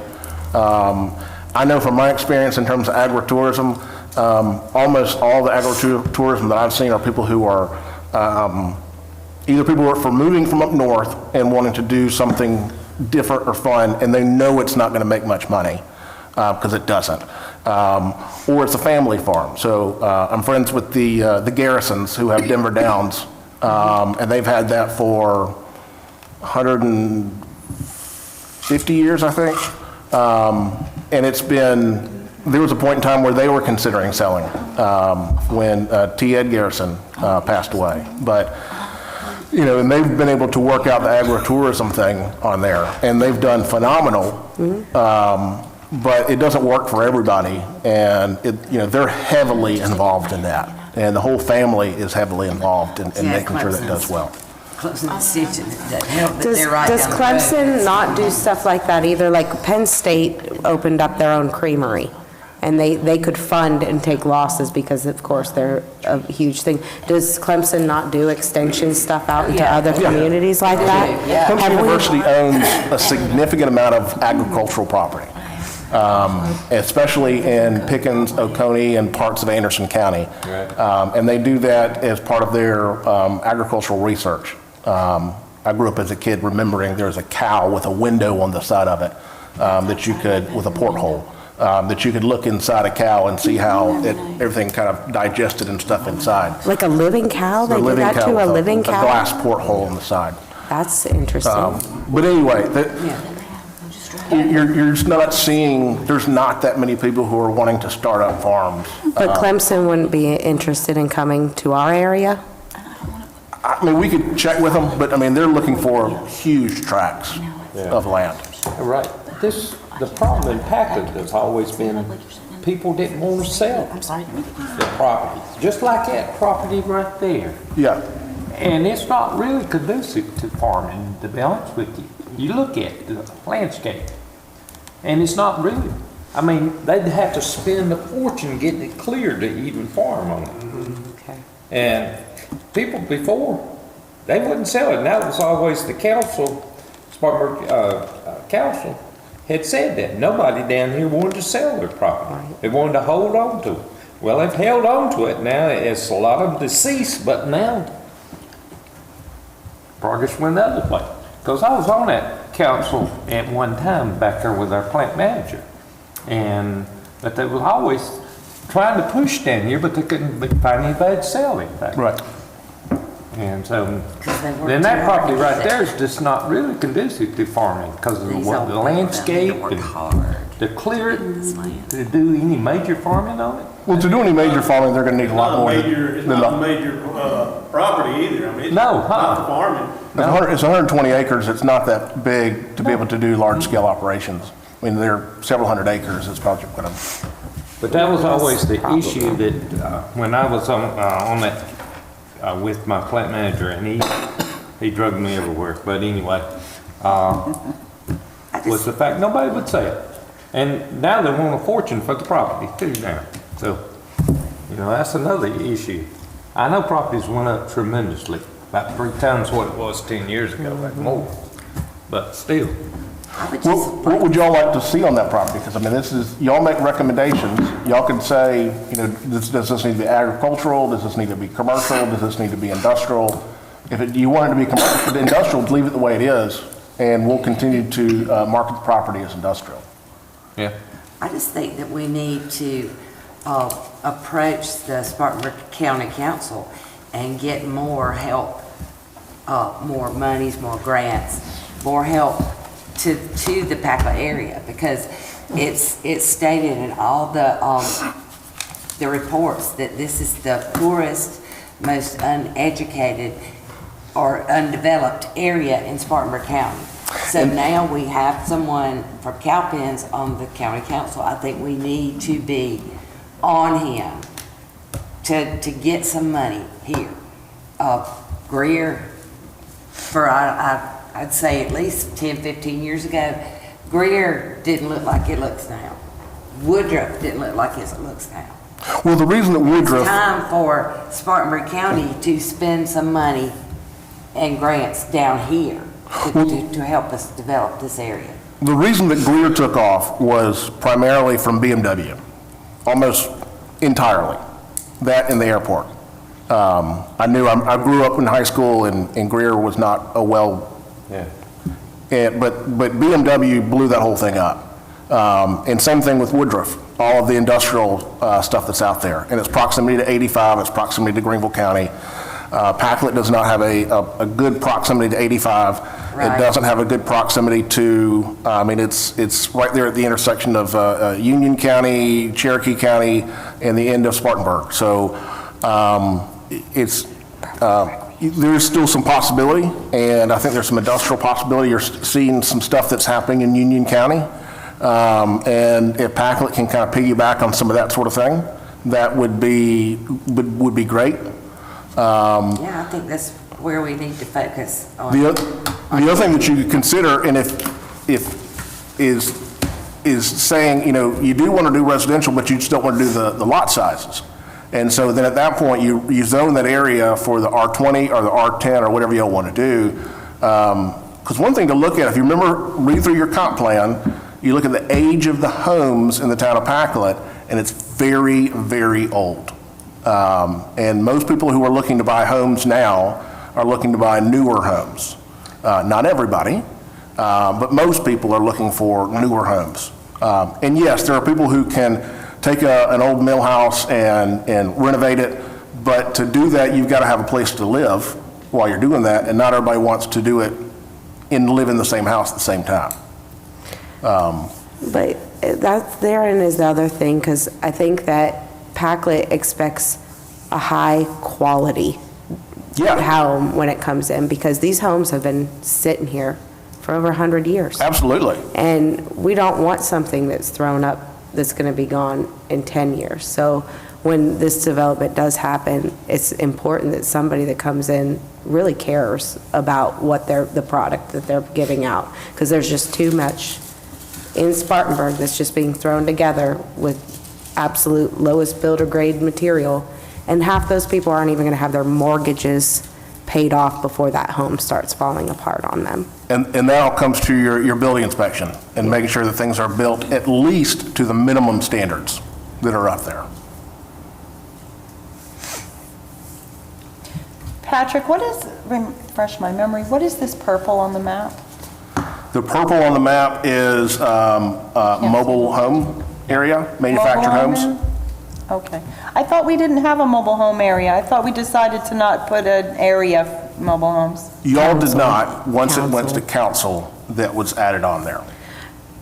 And I think that the reason that was because we didn't specify that they could be in the R10 district, and that was R10 district too. But I think our intention, if I remember correctly, because Angelique was talking about a lot of the homes that are older, that they might not be able to build something else back, but they could possibly put a newer mobile home on their lot, and we didn't want to see them not able to do that. Am I remembering that right, Angelique? 'Cause Yeah. there's That's a what lot. we recommended, but they. For the whole town. They took it out. Because Part there's of a it- lot of older people that have like a single wide, and if it burnt down, they may have the insurance to replace it, but they're not gonna have the money to go buy a house. But now they own land and no home. And a couple of things on that. I think the purple area is one of your highest concentration of mobile homes that's out there. One thing, and I was thinking about this, and I've been trying to figure out what is a way to get to keep that in mind. And I'm wondering if, there's prefab homes. There are off-site manufactured homes that are built on brick foundations. That if you'd like, we could look into that. What, letting them replace with that? Yeah, so if They're you. like $300,000. What's that? They're $300,000. I mean, I don't think they're all like that, but. They're very expensive. Yeah, 200 and up, because we've looked at them, just out of curiosity, and they're expensive. It's double wide trailers now, the farmhouse style are $350,000. It's ridiculous. I don't know. I Either just hate way- feeling like you're trying to push people out of their home. Yeah. Well, I mean, And I don't like. Well, that's why we decided that we wanted people to be able to replace their mobile homes, but But they still would have to have had a mobile home replaced at the current building standards. I believe is how that ended up, because I think how it was left, even the recommendation, I have to look back and see, but I think the way the recommendation was is you couldn't just take a 1950s or 60s No, mobile I think home. we said like 10 years. 10 or 15 years. Yeah, And at first, we were told we couldn't put that in there, it was discriminating, and then we were told that we could. So when we did the ordinance to go to the council, it said 10 years or younger. That was our recommendation, to have it, mobile homes could be replaced if they were 10 years and younger, what they were putting there. Yeah, I would like to see us try to recommend that back to council and ask them to reconsider for that, because I think it's wrong that, I mean, the whole idea is we weren't trying to condense somebody to a certain area. It was, if you're here and you have that, we're not going to tell you you can't replace that and continue to be here. It'll be kicked out of a house. Well, and that was my point. McDowell Street is an example that I used. So on McDowell Street, you have two multifamily areas. You have the elementary school, and then there's 12 mobile homes on there. There's like 3 stick-built homes, and the rest of them are mobile homes. So there's 12 people there that couldn't replace their mobile homes if they wanted to. And that's not fair. I don't think that's fair. Because not everybody can afford a $300,000 home, and that's what houses are going for here. My neighbor has his on the market for $277,000. Yes, yes. That one up there by the railroad tracks, that one he has up for sale for $265,000. And people can't replace their rundown mobile homes? Yeah, Oh, don't get me started on that. I would again. like to send, what do y'all think? Do you think we should send it back for a recommendation that they allow mobile homes in all residential areas? Did we decide Yeah, that we we said can we put can. that kind of stipulation on it, that they have to be 10 years? Was that discriminatory, or was that No, something- we did, no, Jeff said that it was not. At first, he said it was, and then he said that we could, because if they're built within 10 years, the mobile home, if it's under 10 years old, it meets current code. Okay, so. That was my argument. So it's gotta Okay, meet we have code. building code enforcement, The so HUD we can't codes. have somebody pull in a 75-year-old mobile home. It would have to pass code. Right, the HUD codes, right? Yes. Do we have to adopt anything to have the HUD codes be in there, or is that automatically assumed if we put that they have to? Like, do we word that to say I they don't have know to the be answer to that. HUD? I don't know the answer to that question, but I can look Okay. into that. Because I really would like to do that. I'm sure that, I think we mostly agree on that we're not trying to push anybody out. We're not gentrifying like that. That's not. And so the things that I think I would like to say that I'd like to recommend, I want to take that flexible review district out. That would be one recommendation. Another one would be the mobile homes, to find a way to make sure that people are not being forced out. And then also the commercial, which that's something altogether different. But for the time being, removing the multifamily residential out of there for the commercial, and instead maybe wording it that it has to conform to the residential area around it. Does that make sense? Like where all C1, C2, C3, and C4 all say that they allow multifamily there, but they don't allow single family, and most anywhere that you're trying to shove that commercial in is going to be surrounded by mostly single family. So it shouldn't be a surprise you're getting a bunch of multifamily. When we specifically have a zone, if they want to put multifamily there, they can come and ask to be zoned for multifamily. So why would we give them a back door to that when that's something that we clearly don't want to see just explode? But those are the things that, if I was going to make a motion, I would say to drop all multifamily out of the commercial zones, and if they want it zoned, is that they need to bring it up to be zoned specifically for multifamily, not have it as a backdoor for commercial, and that the mobile homes are not being forced out, that there's a way for somebody to replace their mobile home if they need to, and then getting rid of that flexible review district. As long as you don't allow those mobile homes in any district. So at this time, what would end up happening if the consensus of the group is that y'all would like to remove the flexible review district, add the manufactured housing will be added back to all residential zone properties, and then... Can we word it that Pre-existing. they could be replaced with a newer mobile home? Not just mobile homes everywhere, that's not at all what we're trying to say, but people that have mobile homes should be able to replace and upgrade their mobile home. No, We can't do that. no. No, good. Because what you're Then saying... everywhere then. Right. 'cause Then it's- everywhere, Then everywhere. because Then allow it them- can't they're be- everywhere. It can't be that just where a mobile home currently is where you can put another mobile home in We that same... can't word it that mobile homes can be replaced with newer mobile homes under 10 years old. We can't say that in our ordinance? It would have to be everything in that whole area. It can't only be specific properties.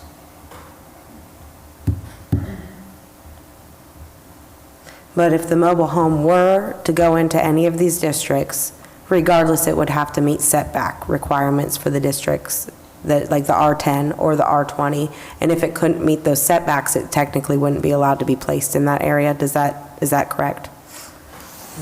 So if it's not, because I guess the thing is that we don't want a massive influx to where there's no stick-built homes either.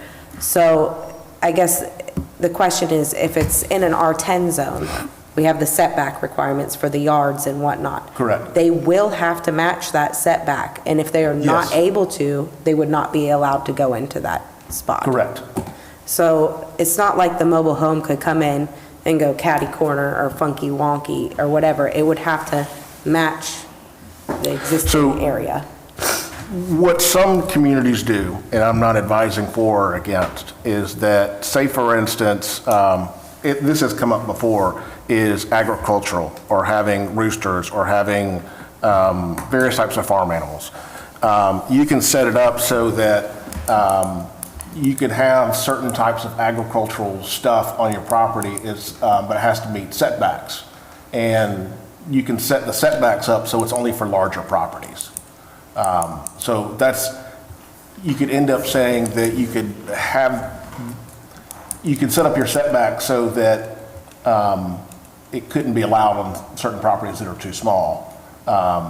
Is that what you're trying to get at on there? Yes, because I think that the thing is that, in places like an R10, the law is small, so you're kind of eliminating the space between the houses at that point, where you're becoming even more dense because a mobile home is typically wider than what a stick-built home typically is. Yeah, I don't think they should be allowed in R10. But that's why they put that whole purple district in there, because we didn't allow it in the R10, and the entirety of that purple district was R10. So a lot of the mobile homes are already in the R10 district, and I don't think that they're overly dense or anything. I think that those are conducive to the rest of our residential type area here. So that particular area, that purple area, when you had your manufactured housing in the previous ordinance, the smallest lot size that you could have for a manufactured home was 8,000 square feet. Some of those properties out there are less than 8,000 square feet, but none of them were less than 5,000 square feet. And so under that purple area, you could have a manufactured home on a 5,000 square foot lot. Okay. I think we had decided against mobile home parks in our discussions. Yeah, I think We so. don't want Yeah, if they, mobile they home would just have to parks. meet the same criteria as the house. Right. Because that was the idea, is that these would be homes that would be owned by people. Somebody's not just yeah, renting not them out and renting trying mobile to parks, yeah. just circulate people through. We want people to stay. We want people here. People tend to have more pride if they own it, Yeah. whether it's a mobile home or a stick-built home or... There may be, let me check on this, because one of the things that you're referencing is there's a section of the ordinance, at least in the old ordinance, I have to check on the new on there, that if a certain percentage of the property was destroyed, that they couldn't come back and rebuild. Let me check on that and have our attorney review that and see if we could reduce that percentage down to a smaller number. So hypothetically, if the foundation was still there, 5 or 10%, could you come back and replace it, or at least repair it back? I think he said it was over 51% is what Jeff said. And I have to see if, let me talk to our attorney and see if that can be updated. Well, the discussion was, because it was mentioned in one of our meetings, that if someone had a house in the commercial area, like where the coffee shop is, if their house burnt down and more than 50% of it burned down, they could not rebuild their house as a residence. That was the conversation. Yes, I remember that. And it was 51%. But then, the next meeting, I believe it was, you had said that they could replace their residence, and it wouldn't convert to, because we were all under the impression that if someone's house burnt down and it was more than 51%, they could not rebuild their home. The issue. It had to be convert to a commercial property. Because it That was our was understanding. grandfathered in. The next meeting, you said no, they could rebuild it as a residence. Oh, I I don't know, we're talking remember. about two different zonings on there. Yeah, No, we were because talking about whatever that is. I It's not remember like pink that. area. That was when we was talking about the, the house, the big white house on the corner up there across the track. Yeah. From And they was Hardee's. talking about if it burned, a house like that, if it burned down 50%, they couldn't build back. And I thought that was ridiculous because it's their land and it's their house.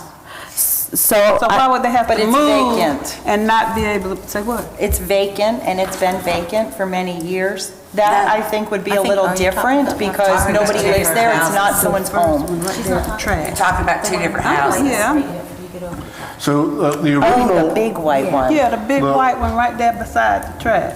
It's been brought up, Street? I think about 3 times. There was one time that was on the corner of Hart Street and 9, and it's a storage building, and there was some damage that was done after Helene, and he wanted to knock down the whole building and rebuild it for commercial there. At the time, the property itself was residential, and it was residential all around there. And he could not knock it down and rebuild the whole thing. He could repair the existing building and use it, but if he knocked down the whole thing, he wouldn't be able to come back with a commercial because everything else around it was all, and the property itself was residential out there. So that was the first time it came up. There's another time is there are 3, I think there's now 2 mobile homes that are next door to the Family Dollar. That's commercial area. The mobile homes have been vacant for more than 6 months.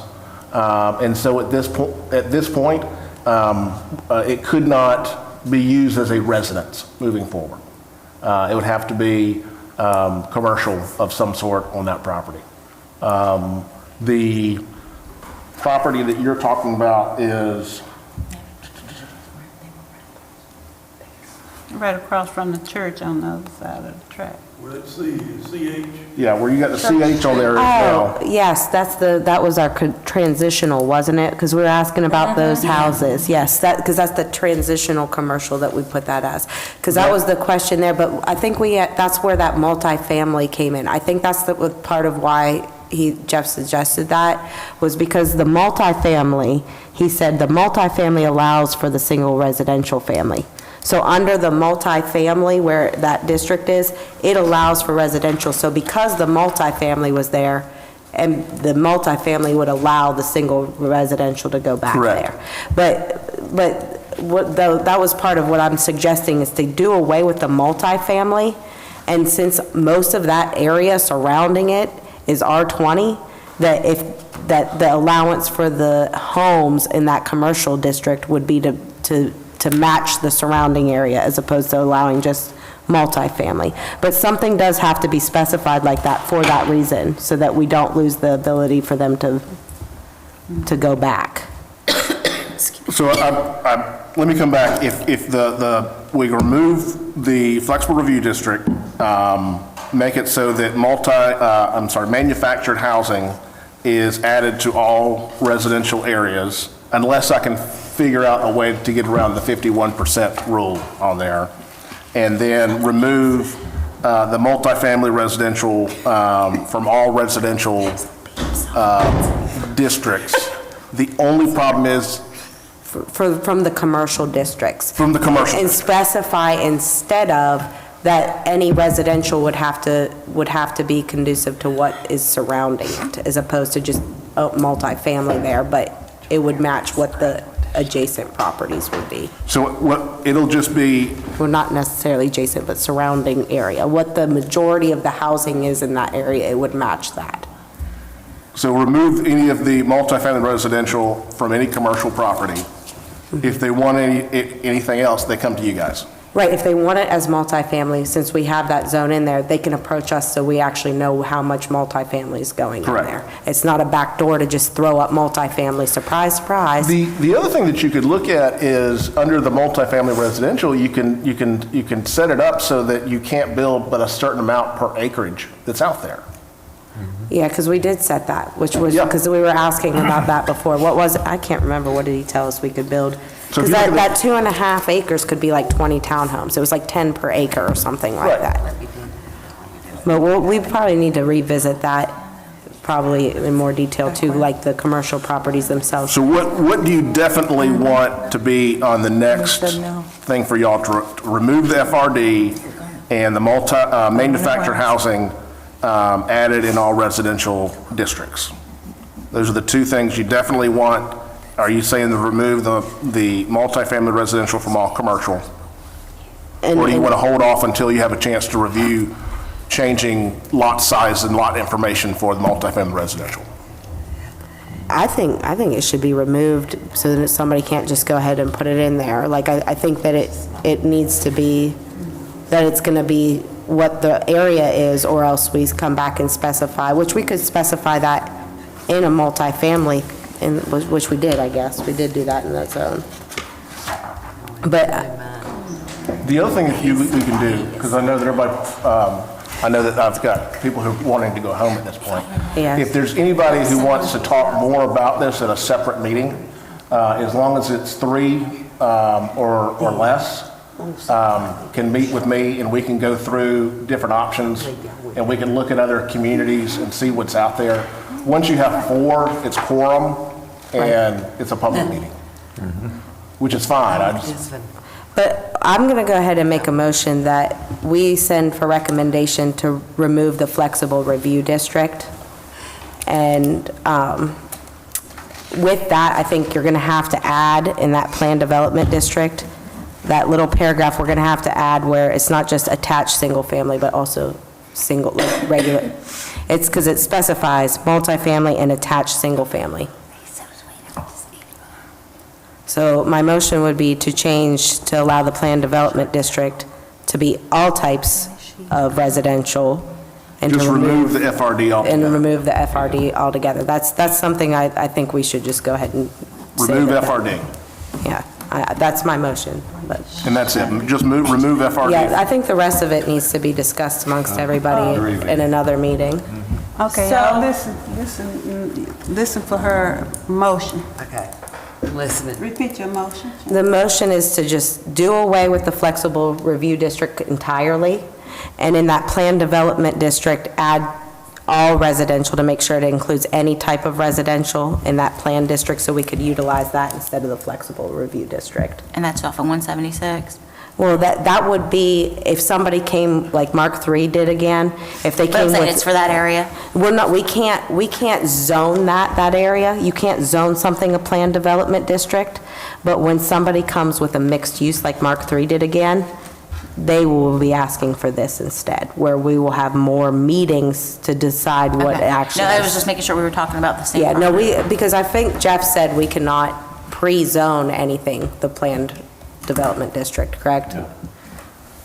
And you mentioned the PDD, including residential in there. It's my understanding that none of y'all were okay with lot sizes less than 10,000 square feet, correct? Correct. So I don't think you even need to have PDD as your residential, is you end up having, as long as you don't approve anything less than R10. So would we need the planned development district at all then? Like, what would the point be? Because they wouldn't come, if they wanted to do both commercial, again, like Mark III, if they want to do both commercial and residential, they wouldn't come to this planned development district, they would just do the commercial and then do an R10 or an R20? So then what would be the point of the planned development district? Are we just striking that as well? The reason I like the planned development district, y'all, is because it makes the planning commission be more involved. That's my whole, that's, And describe exactly. yeah, what they have to tell you. That's- And that's what I I honestly agree. think we need to start looking at impact type things with developers, that if you're bringing something here, you're gonna make sure the community gets something. Oh, I see what you're saying on there. So your section on there where it says and single family, and attached single family? Yeah, why does Is to it, be any single family. right, it's not, that's the only thing I was changing that, because it's only specifying attached single family. Why couldn't it be unattached? Like, that to me sounds like a duplex as opposed to a single Be home. like townhouses or something. Okay, so yeah, that was what, I think, I mean, townhouses are fine there, I mean, that's all But you fine to want to be able bring. to have PDD to have single family residential as well. Yeah, like if they want to go ahead and do residential agricultural lots even there alongside of a commercial thing, but they're bringing that entire plan and discussing all of that here first, instead of being, oh, well, we zoned it this, and now, well, you let us zone it this, and we can put this in because you zoned it that. Okay, I got it now. So remove FRD and then, update PDD to include single family residential.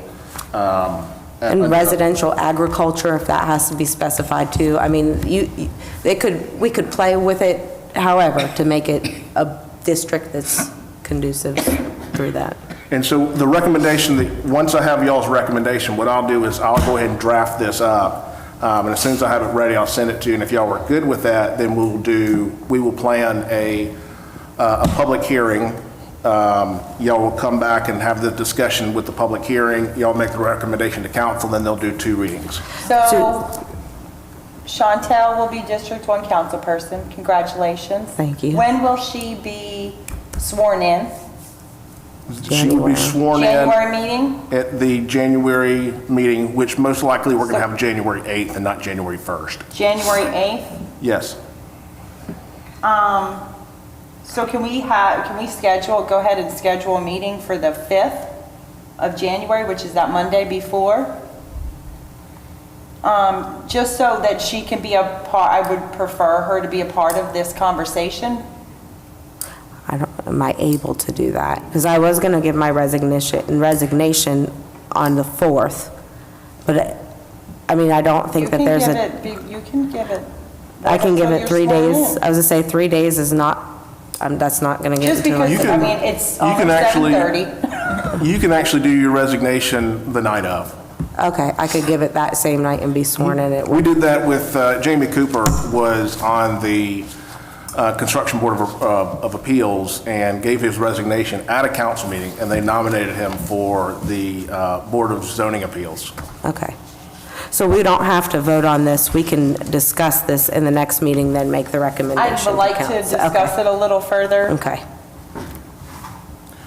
I would prefer to. I don't know if anybody No, else wants to have a meeting on the 5th, but I think we need to dig in. So the meeting on the 5th is more discussion, and it's not public hearing and recommendation. well, if we could have a public hearing. I mean, can't. it's over 30 days away. 15. That way, if a recommendation does come up, we can go ahead and move forward with it, right? Okay. That way you can vote twice in the same week.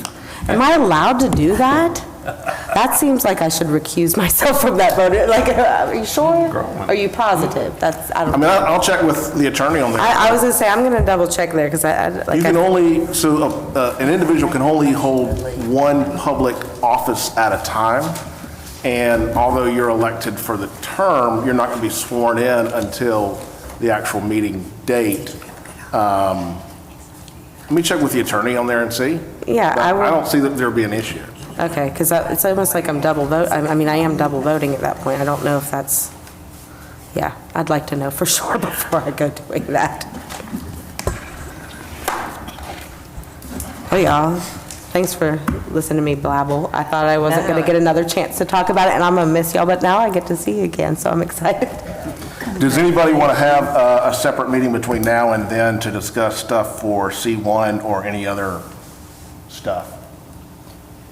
Can we discuss that on the 5th? I was Or saying no, between not now. if there's not if it's a public hearing? You can discuss whatever you want to. I'm just trying to give an opportunity, because not everybody may want to get into the weeds, into it as much as some people. And so what can end up happening is the committee meeting is that I can get into the weeds with 3 people and bring a recommendation, and then y'all can vote on it at that meeting. So at that point, the committee ends up meeting for a long period of time instead of the planning commission. Say that again. Instead of y'all discussing at the next meeting for a very long time and going into the weeds on a lot of this kind of stuff, the committee does that separately in advance. Unless all 7 of you want to go into the weeds and do a lot of discussion on the whole thing together. Do we want to meet again to discuss things? Go over our ordinance and, If there's 3 or less of you that want to go into more detail with myself, we can go into a lot more detail and provide something. so who would like to meet again to go into detail about the ordinance? What- I would. What day are we talking about? I don't know, but are you interested? Does the subcommittee have to follow a certain, like, it's essentially we're forming a subcommittee at that point. We don't have to follow like a regular meeting schedule, right? Like, I mean, you can even talk about it in emails and everything, correct? Yeah. I was gonna say that, yeah, I I don't, Yes, as long as as long as it's only 3 of y'all that are on that email. right, we're not, as long as we're not meeting a quorum, then we don't have to publicly, like that, and then that committee would bring it to the rest of the commission, say we You did. could even have we did this. those 3 people could meet on Zoom. Okay. Yeah, I'll meet up if, I'll do a subcommittee too. I don't know if anybody else wants to. We got 2. We need one more. I guess it's not you, Kim. Do you want to meet? Don, When is you it? want to meet? I don't know. We'll figure it out. We'll figure that out then. Don, Just let me know. Don's a willing person if you meet his schedule. But can we schedule the meeting for January 5th? Is that going to be 5:30? It's a Monday, because it's usually the Monday before the council meeting? I think I actually already did that. So why is the council meeting on the 8th? What, Oh, if you don't do a For meeting? New Year. The meeting is someone- typically on the 1st. I'm going to make the recommendation to council on Thursday that it be the 8th, because the 1st is holiday. So it will still be the 5th, which is the Monday before the council meeting, which is how we've been trying to schedule planning commission meetings? It had been set up that y'all met after, no, it Yeah, but originally it was was before, changed. and it was changed to after, Yeah. and then it was changed back, and the whole process for that is that if someone does want to make a change, they don't have to wait 3 months to go Yeah. through the process. Understandable. I mean, y'all know if you're going to vote for it or not.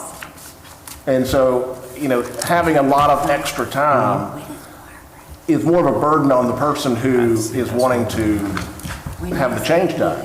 If y'all were in favor of it, then you should be able to go ahead and move forward with it. If you're not, it'll just stop.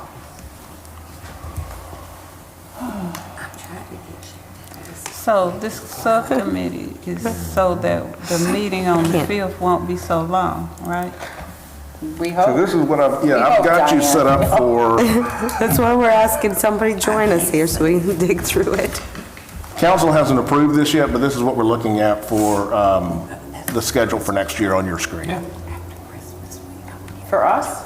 Yes. Normally practice on See, you already had it. You knew I was going to ask. Sunday evening service, normally. So We already with- have a meeting on the 5th anyway. This is what I'm sending to council, and if they approve this, then that's what would It's always be, there. and y'all can meet on the 5th, and we'll publicize it. Sunday night. And if you know in advance, we need to know, we looking at in terms of dates, how far out? It'll be 15 days. Not that good. Don't fall asleep yet. Sunday. 1, 2, Perfect. 3, 4, 5. What?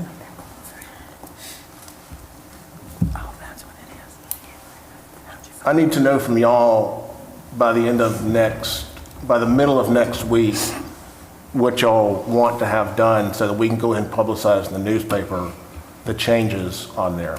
Oh, okay. You Now, mean, the other option is we don't do anything and y'all meet on the 5th, and then you determine what you want to do, and then we go through public hearing. Well, we know we want to remove the flexible review, right? Did we vote on that? Right. We didn't vote, but I think We we're all in didn't vote, agreement. but we agreed. It was all in agreement. Should we Well, I make a vote on that motion then? to remove the flexible review district. I second. And then also, we wanted to, people to be able to replace their mobile homes.